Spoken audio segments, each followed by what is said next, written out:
आज हम एक ऐसी इन्वेस्टमेंट स्ट्रैटेजी की बात करने वाले हैं जो ना बड़े बड़े मार्केट एक्सपर्ट्स को भी सोचने पर मजबूर कर देती है। जी हां, हम बात कर रहे हैं निफ्टी अल्फा 50 इंडेक्स की। ये एक ऐसा पावर हाउस है जो जबरदस्त रिटर्न का वादा तो करता है, पर अपने साथ एक हाई स्पीड रिस्क भी लेकर आता है। तो चलिए इस पूरी बात को ना एक बहुत ही बेसिक सवाल से शुरू करते हैं। क्या सच में मार्केट को लगातार बीट करने का कोई फॉर्मूला होता है? और यहीं पर अल्फा का कॉन्सेप्ट आता है। शायद यही इस सवाल का जवाब है। अच्छा, तो ये अल्फा है क्या चीज? देखिए, बहुत आसान भाषा में अगर कहें तो अल्फा वो एक्स्ट्रा रिटर्न है जो कोई स्टॉक मार्केट के एवरेज रिटर्न से ऊपर कमा कर देता है, और हां, रिस्क को एडजस्ट करने के बाद। इसे ना एक तरह का परफॉर्मेंस बोनस मान लीजिए। तो चलिए एक नजर डालते हैं कि आज हम क्या क्या समझने वाले हैं। पहले तो हम अल्फा की खोज करेंगे, फिर इसकी परफॉर्मेंस को माइक्रोस्कोप के नीचे रखेंगे, देखेंगे कि ये काम भी करता है या नहीं। इसके बाद इसका वैल्यूएशन देखेंगे, मतलब इस परफॉर्मेंस की कीमत क्या है। फिर कुछ अच्छे और कुछ महंगे स्टॉक्स पर नजर डालेंगे, और आखिर में इन सबको मिलाकर एक गेम प्लान बनाएंगे। तो चलिए शुरू करते हैं अपने पहले सेक्शन से। यहां हम निफ्टी अल्फा 50 स्ट्रैटेजी को डिकोड करेंगे। ये वो तरीका है जो उस इल्यूसिव अल्फा को पकड़ने की कोशिश करता है। तो ये निफ्टी अल्फा 50 आखिर है क्या? देखिए, ये उन 50 स्टॉक्स का एक इंडेक्स है जिनमें सबसे ज्यादा अल्फा है। मतलब ये एक हाई बीटा हाई रिवॉर्ड वाली स्ट्रैटेजी है। कहने का मतलब ये कि इसमें रिस्क ज्यादा है, मार्केट से कहीं ज्यादा उतार चढ़ाव देखने को मिलेगा, लेकिन ठीक इसी वजह से इसमें ज्यादा रिटर्न की गुंजाइश भी है। और हाँ, पिछले बुल साइकिल में तो ये सबसे मजबूत परफॉर्म करने वाला फैक्टर रहा है। अब आते हैं सबसे बड़े सवाल पर। क्या ये स्ट्रैटेजी सिर्फ सुनने में अच्छी लगती है, या इसने सच में पैसा बनाकर दिया है? चलिए इसकी परफॉर्मेंस को जरा करीब से देखते हैं। ये जो नंबर स्क्रीन पर है, ये काफी इंप्रेसिव है। पिछले 5 सालों में इस इंडेक्स ने करीब 17.7% का CAGR दिया है। ये अपने आप में एक बहुत मजबूत ट्रैक रिकॉर्ड है। और अगर सिर्फ पिछले 1 साल की बात करें तो रिटर्न रहा है 18.2%। ये नंबर इसलिए जरूरी है क्योंकि अब हम इसकी सीधी तुलना मार्केट से कर सकते हैं। और ये देखिए, ये चार्ट पूरी कहानी साफ कर देता है। एक तरफ है निफ्टी 50 जिसने करीब 11.7% का रिटर्न दिया। दूसरी तरफ है हमारा अल्फा 50 18.2% पर। ये जो बीच का करीब 6.5% का गैप है ना, बस यही है असली अल्फा, मार्केट को बीट करना। अच्छा, रिटर्न तो जबरदस्त है, मान लिया, लेकिन क्या ये सब फ्री में मिल रहा है? ऐसा नहीं है। अब हम जरा अंदर झांक कर देखते हैं और समझते हैं कि इस परफॉर्मेंस के लिए कीमत क्या चुकानी पड़ रही है।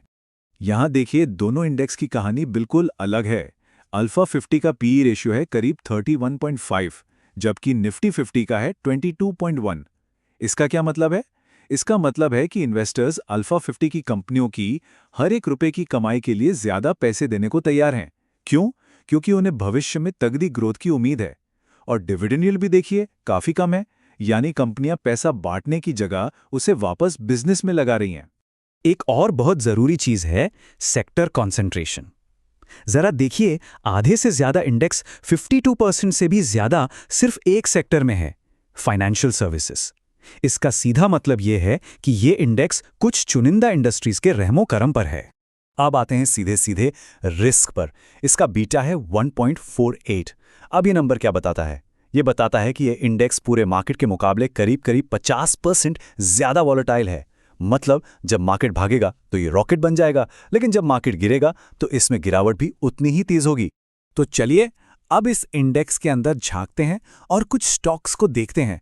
इससे हमें एक बेहतर आइडिया मिलेगा कि ये स्ट्रैटेजी आखिर किन कंपनियों पर दांव लगा रही है। हम दोनों तरह के स्टॉक देखेंगे, कुछ जो वैल्यू पर हैं और कुछ जो बहुत महंगे हैं। और देखिए, दिलचस्प बात यह है कि इस महंगे इंडेक्स में भी ना कुछ वैल्यू पॉकेट्स हैं। कैनरा बैंक को देखिए, सिर्फ 6.9 के पीई पर है। मुथूट फाइनेंस 16 के पीई पर। ये वो कंपनियां हैं जो हाई अल्फा तो दे ही रही हैं, पर एक वाजिब कीमत पर। और अब सिक्के का दूसरा पहलू। यहां कुछ स्टॉक ऐसे हैं जिनके वैल्यूएशन सच में आसमान छू रहे हैं। हिताची एनर्जी 134 के पीई पर, एम्बर एंटरप्राइजेस तो 152 के पीई पर है। ये है इस स्ट्रैटेजी का हाई रिस्क हाई मोमेंटम वाला चेहरा। तो ये सब कुछ देखने और समझने के बाद सवाल ये उठता है कि एक इन्वेस्टर को क्या करना चाहिए। चलिए अब अपने आखिरी और सबसे जरूरी सेक्शन पर चलते हैं और एक एक्शन प्लान बनाते हैं। इस पूरे एनालिसिस के बेस पर कुछ एक्शन पॉइंट्स निकल कर आते हैं।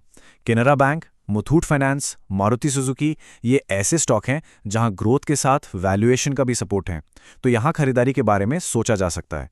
दूसरी तरफ हिताची एनर्जी और एम्बर एंटरप्राइज जैसे स्टॉक्स में प्रॉफिट बुकिंग की सलाह है। अच्छा, अब सवाल है कि इसे पोर्टफोलियो में कितनी जगह दें।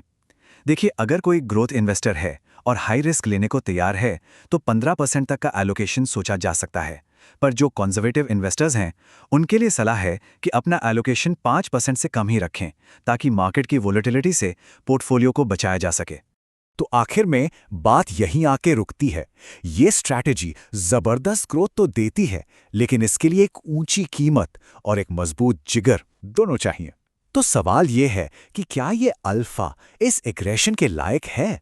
और इस सवाल का जवाब हर इन्वेस्टर को अपने रिस्क को देखकर खुद ही ढूंढना होगा।